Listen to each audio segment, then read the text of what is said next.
Hello friends, welcome to Maths tutorial. Today we will find the factors of 10. So let's learn. Firstly, we will express 10 multiplicatively in all possible ways. We will start with 1. We all know that 10 is equal to 1 times 10.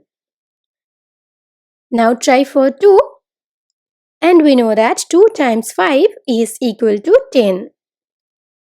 Next comes 3 and 4, but these two numbers do not divide 10. Now it's time for 5, and look that 5 is already here.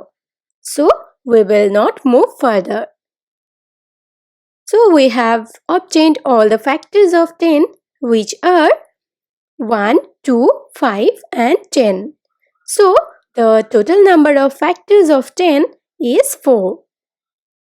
Now look at these factors. Here 2 and 5 are the prime numbers because these two numbers do not have any divisor other than 1 and that number itself. So we can say that the prime factors of 10 are 2 and 5. Thank you for watching. Please like and share this video if you find it useful.